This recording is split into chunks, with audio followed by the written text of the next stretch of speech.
A partir de las descripciones y análisis realizados de la situación educativa en varios países de América Latina y en España, en el contexto de la pandemia y de la suspensión de las clases presenciales, quisiéramos hacer, a modo de conclusión, en primer término, un resumen señalando los principales temas en común o los puntos en común que emergen de estos casos que se encuentran en los videos.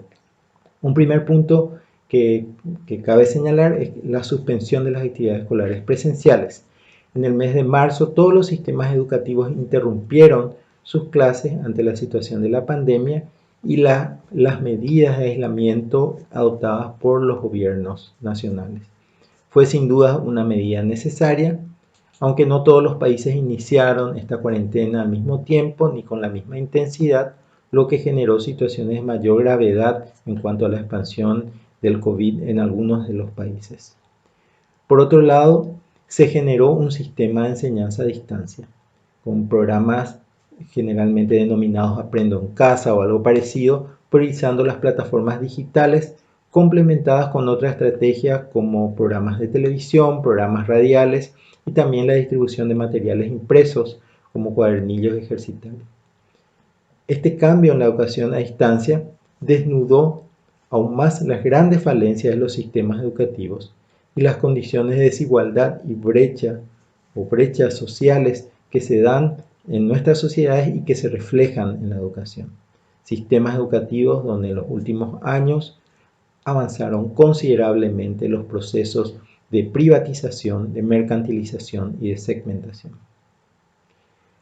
La educación a distancia que se desarrolla en los hogares desde marzo dio una respuesta parcial e insatisfactoria, debido a los grandes déficits de infraestructuras, de acceso a Internet y de las condiciones económicas, culturales de las familias para afrontar las tareas educativas.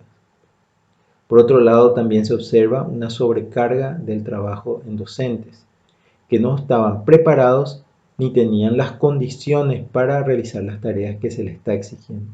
Esto crea una situación de estrés e incluso una situación de incertidumbre en torno a sus puestos de trabajo que en algunos lugares está en riesgo de continuidad. Otro punto señalado es la sobrecarga de trabajo en las mujeres, que deben en la mayoría de los casos asumir las tareas escolares o apoyar las tareas escolares con sus hijos, de sus hijos e hijas en condiciones de precariedad y desconocimiento. Un punto muy importante analizado en los videos es la contradicción en que caen los sistemas educativos en este momento. Por una parte hablan de contención, apoyo psicosocial a estudiantes y su familia, pero por otro lado mantienen las mismas exigencias en términos de desarrollo curricular y los ya muy cuestionados sistemas de evaluación, tanto a estudiantes en términos de evaluación de aprendizaje como a docentes en cuanto a la evaluación de desempeño. Las propuestas pedagógicas, por otro lado, son uniformes, no tienen en cuenta la diversidad y las diferentes características ni necesidades de niños, niñas y adolescentes. Cabe decir que también se dan experiencias muy interesantes, muy positivas, que son promovidas en muchos casos por los propios docentes y sus comunidades educativas, en resistencia, incluso en oposición a las determinaciones tomadas por los gobiernos y los ministerios de educación. También se dan movilizaciones de organizaciones docentes y estudiantiles que reclaman espacios de participación en la definición de los planes educativos en este contexto.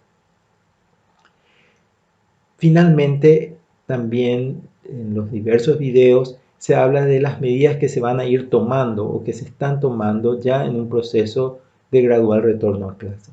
Entonces se hablan de medidas de mediano plazo luego de la pandemia o luego de que se levanten las medidas de restricciones que establecidas en este momento.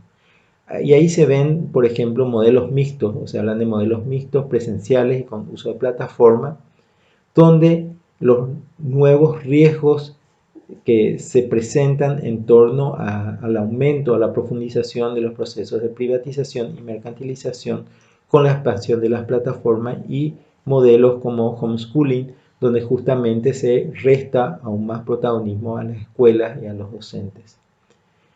y sin duda un tema que va a estar en la centralidad del debate de la política educativa a partir de ahora y con más fuerza en poco tiempo, es la centralidad de las plataformas digitales, que muchos lo plantean como una solución a los problemas educativos.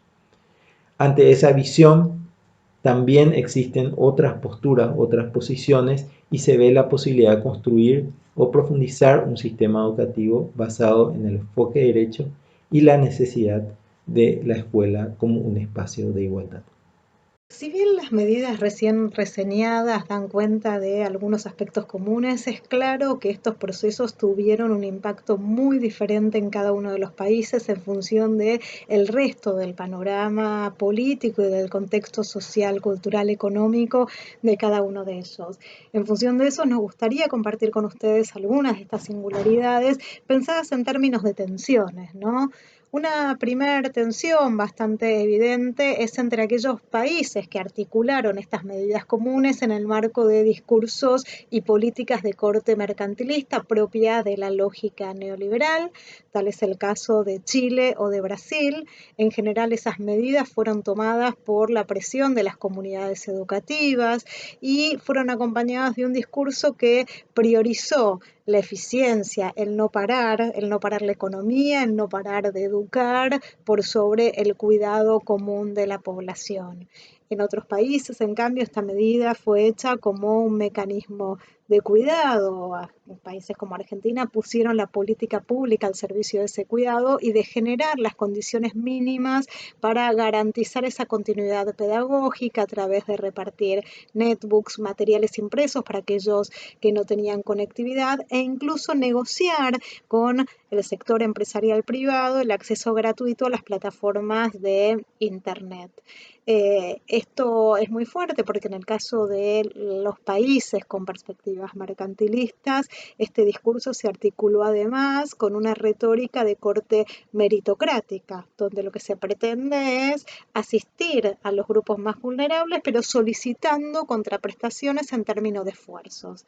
Acá tenemos dos situaciones muy elocuentes. Una es la de Paraguay, donde hubo algún intento de exigir la entrega de los trabajos prácticos. Pensemos que en Paraguay la conectividad también es muy baja y entonces la entrega de trabajos prácticos iba a ser una condición para poder acceder al servicio de alimentación a través de la escuela.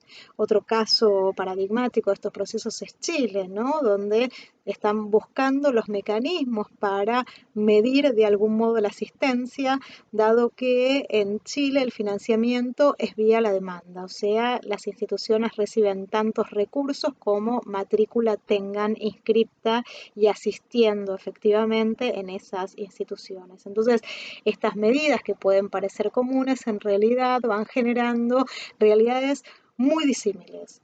Otra situación es las tensiones que operan en vista a las desigualdades de género. Pensemos que en el caso del sistema educativo estas desigualdades son muy relevantes porque tenemos una población docente eminentemente femenina, ¿no? Y entonces la desigual distribución del trabajo doméstico y de las tareas de cuidado en el hogar hoy recaen sobre esas maestras, profesoras, mujeres que además de tener que adecuar sus prácticas pedagógicas a estas nuevas formas de trabajo, tienen que asumir una cantidad de tareas de cuidado que generan una intensificación notable de su jornada laboral en términos de estrés y de todo lo que eso provoca. En algunos países sumamos además que en esta situación de aislamiento social preventivo y obligatorio se ha intensificado notoriamente la violencia de género. La cantidad reportada de casos de femicidio en Argentina y en Paraguay es realmente alarmante, ¿no? Entonces, esa continuidad pedagógica, tenemos que ser conscientes que se continúa en una borrosa frontera donde lo que se perdió es un espacio de cuidado y de resguardo como era la escuela, como espacio público para estas infancias y adolescencias sometidas a situaciones de violencia en el entorno de sus hogares.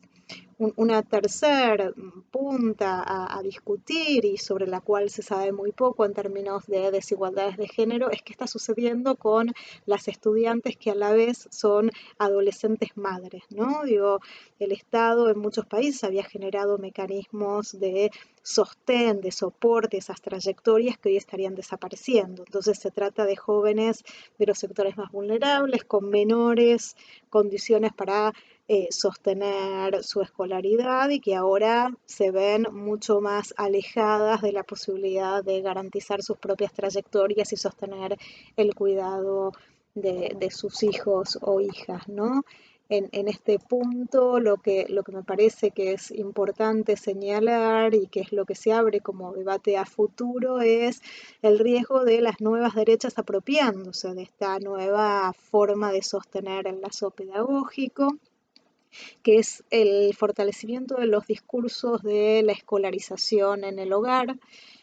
Uno de los funcionarios de Ecuador, por ejemplo, consideró que era un modo de reducir el financiamiento público, de hacerlo más eficiente, ¿no? Con todos los costos en términos de desigualdad que esto está generando, ¿no? Un recorte presupuestario en un contexto de tal dramatismo que se observa no solo en estos países, se observa también, por ejemplo, en Costa Rica. Ahí tenemos otro ejemplo elocuente, ¿no? De cómo se vulneran derechos adquiridos. Es el caso de los jóvenes estudiantes de la universidad procedentes de sectores rurales que tenían a cargo de estas universidades una residencia, que fueron desplazados de esas residencias y además se les recortaron presupuestariamente las becas, ¿no? Entonces, en estas condiciones hay ciertas poblaciones que sufren mucho más esta pandemia articulada a políticas que tienden a mercantilizar el acceso al bienestar. En este caso lo que encontramos es que países que venían de gobiernos progresistas, como es el caso de Uruguay, donde el Plan Ceibal había logrado extender la conectividad y el acceso a las computadoras de las infancias, que pudo garantizar una vinculación con la escuela mucho más sostenida que en el caso de los países que habían visto debilitada la capacidad de sus estados, de sus gobiernos para intervenir políticamente y habían visto muy debilitados ministerios como salud y educación que resultan centrales en este contexto. Y para cerrar, creo que es importante dar cuenta que no estamos hablando de procesos de desigualdad que se juegan solo en extender el acceso a Internet o de ampliar la transferencia de computadoras a los estudiantes. Estamos hablando también de procesos pedagógicos y que estos procesos pedagógicos requieren además que construyamos algo del orden de la soberanía cognitiva. Recordemos que aunque distribuyamos computadoras y garanticemos el acceso a Internet, estamos hoy bajo la lógica del mercado. Gran parte de las plataformas a través de las cuales se continúan dictando las clases, gran parte de los contenidos, gran parte de los software pertenecen hoy a empresas multinacionales y este es un debate pendiente de gran relevancia.